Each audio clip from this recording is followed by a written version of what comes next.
Couple quick mentions here, Matthew, and you can jump in on any of these if you want. Trey Benson plays on the early downs, no third down or 2-minute snaps. Khalil Shakir only played in 3 wide receiver sets.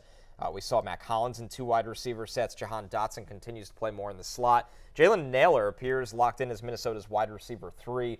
Raheem Mostert played the opening snaps, and Braylon Allen looks cemented as the Jets' number 2 running back behind Breece Hall.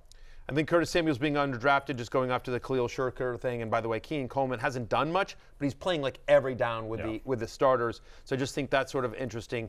Braylon Allen, if you're going 0 RB, Denny Carter wrote a great article for rotoworld.com about some 0 RB targets, and Braylon Allen was one of the guys in there. Agree with that. He's looked really good as a Jet, locked in as the backup to Breece Hall, and will have a role.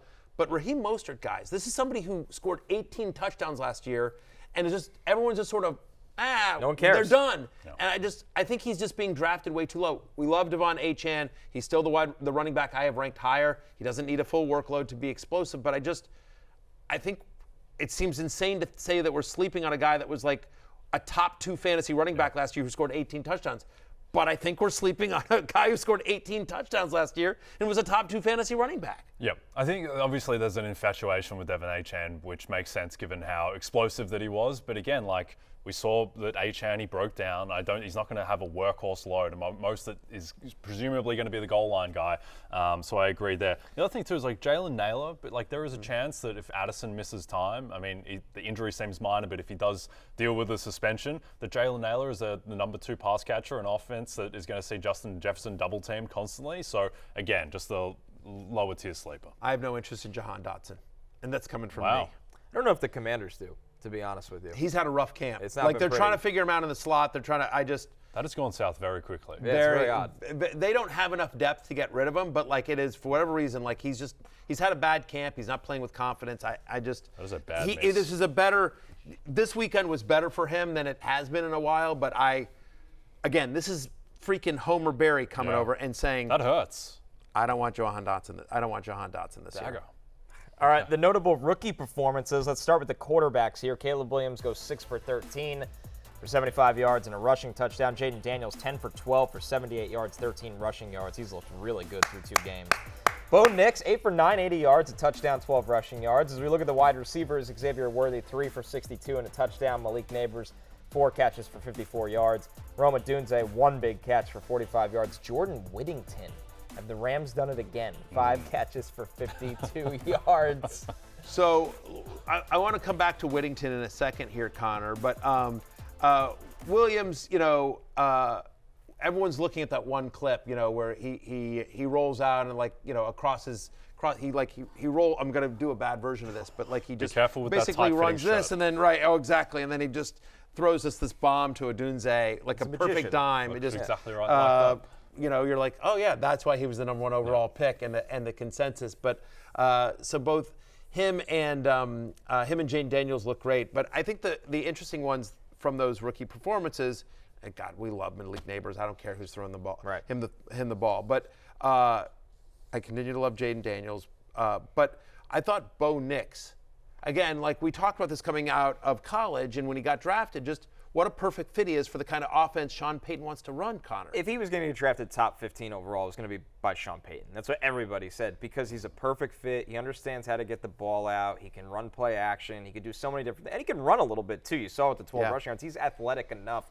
They don't have to have him drop back and run around for hours and throw the ball 60 yards down the field. He can play in rhythm. He can play in timing. This is his job. Like, if there was any question about that, I mean, Jarrett Stidham, Payton likes him as a backup. Zach Wilson did not look good at the end of that game. I mean, Bo Nix is going to be a starter this year, and he might be a quietly, not great fantasy starter, but it's like you need a desperate streamer.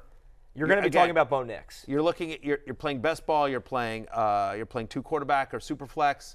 Or you're drafting Cortland Sutton with confidence. 1,000%. Also, Tim Patrick. Like, we forget about Tim Patrick because he's had this brutal injury each of the last 2 years. But he can play. Tim Patrick can play. And so that's a guy who, like, literally no one is drafting. And, Tim Patrick had a nice game here as well. But I want to come back to Jordan Whittingham. And so there's a 5th-round guy, Connor, but feels like the Rams have once again, like last year, Puka Nacua was a 5th-round guy. And I don't want to call him this year's Puka Nacua, but like the drumbeat out of Rams camp about Jordan Whittingham has been awesome. What for people who don't know Whittingham, Well, he played at Texas, so he's buried by a lot of great skill talents over the years, right? Xavier Worthy, who we spent the whole open of the show on. I mean, this is really, he was the number 3 or 4 guy at Texas at times, but not that fast.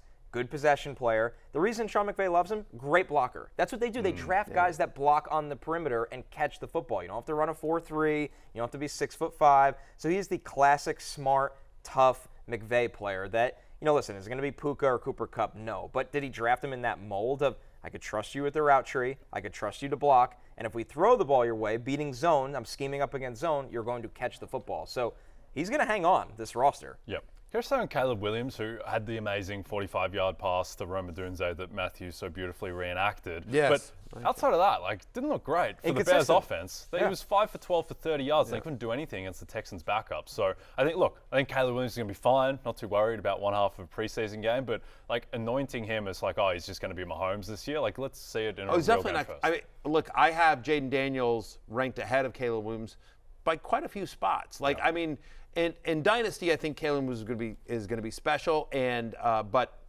I feel very confident in Jaden Daniels, that ranking fantasy-wise of Jaden Daniels over Caleb Williams, despite what I'm sure everyone's going to be calling me a homer. The other thing about Odunze looked really good. He just caught the one pass for 45 yards, but I'm still concerned about Odunze's production as long as DJ Moore and Keenan Allen are healthy, right? But I'm also worried that Odunze is going to play enough that he's going to eat into Keenan Allen a little bit. Doesn't help anyone. It feels like a little bit wide receiver by committee, and they're also going to go 2 tight ends quite a bit. Everett and Cole Kmet eating into each other. I actually want no part of that passing game. I don't mind DJ Moore or Keenan Allen in redraft, and Odunze is obviously great in Dynasty, but it feels like it's going to be a better NFL offense than consistent fantasy offense. Okay, you have a chance to win $1 million in the NBC sweepstakes on Yahoo Fantasy. Just download the redesigned Yahoo Fantasy app or go to NBCSports.com/fantasymillion for additional details. What are you waiting for? Hey, it's Matthew Berry from NBCSports.com and Rotoworld.com, and I want to thank you so much for watching whatever it is you just watched, or if nothing else, being too lazy to click out of the autoplay after this video started, after whatever it is you actually wanted to watch finished. But now that you're here, I'd like to take a moment here to ask you respectfully now, okay? I'm asking you respectfully to subscribe to the NFL on NBC YouTube channel. You'll get the latest Roto-World fantasy news headlines, all sorts of great shows, including my own Fantasy Football Happy Hour. So go subscribe now. Again, I'm asking respectfully.